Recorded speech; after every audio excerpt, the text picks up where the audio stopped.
तुळजापूर विधानसभा मतदारसंघातील माझ्या आदरणीय बंधू आणि भगिनींनो, मी डॉक्टर पद्मसिंह पाटील हा 1978 साली पहिल्यांदा विधानसभेच्या निवडणुकीला उभा राहिलो आणि तेथील जनतेनं मतदारांनी मला मोठ्या मताधिक्यानं निवडून दिलं, आमदार केलं. आणि एवढंच नाही तर त्यांच्या आशीर्वादामुळे मी राज्यमंत्री झालो, पुन्हा मंत्री झालो आणि पाटबंधाऱ्यासारखं ऊर्जेसारखं ही महत्त्वाची खाती मला मिळाली.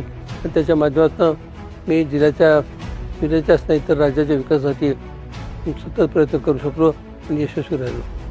मला मतदारसंघातील माझ्या बंधू आणि भगिनींनो फक्त विधानसभेला फक्त एकदाच निवडून दिलं नाही, तर सातत्यानं 7 वेळा मला निवडून दिलं, 7 वेळा मला आमदार केलं. म्हणजे थोडी नाही, जो 35 वर्ष मी आमदार म्हणून या विधानसभा मतदारसंघामध्ये काम केलं आणि जनतेच्या आशीर्वादामुळे मी सातत्यानं आमदार झालो. आणि एवढंच नाही तर मंत्री होता आलं आणि त्याच्या माध्यमातून मी या जिल्ह्याच्या विकासासाठी अनेक प्रकल्प आणू शकलो, या जिल्ह्यामध्ये प्रकल्प उभारू शकलो. आणि हा या जिल्ह्यामध्ये अतिशय नगण्य असं पाणबडतं क्षेत्र होतं, परंतु सर्वांच्या मदतीनं सहकार्यानं त्याचे मोठ्या प्रमाणामध्ये तिथं तसेच जमीन सिंचनाखाली आणण्याचा प्रयत्न केला आणि मी काम करत राहिलो आणि जनता माझ्या पाठीशी उभी राहिली.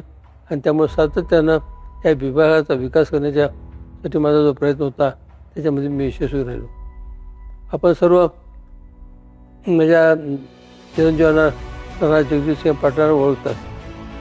राणा जगजितसिंह हा गेल्यावेळी आपल्या या परिसरामधनं विधानसभेत निवडून गेला होता आणि मतदार बंधू आणि भगिनीच्या आशीर्वादामुळे त्याला काम करण्याची संधी मिळाली आणि त्या संधीचा त्यांनी पुरेपूर उपयोग करून या भागाचा सर्वांगीण विकास करण्याचा प्रयत्न केला.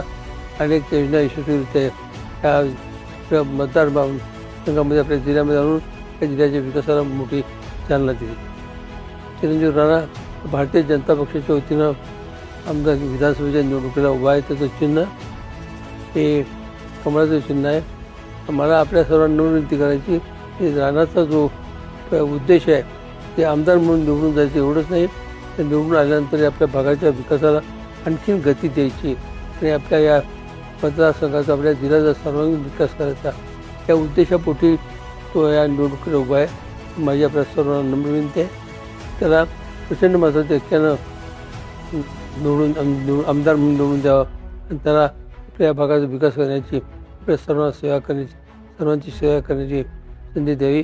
मी विनंती आपल्या नम्र विनंती करतो आणि आपली रजा घेतो. नमस्कार.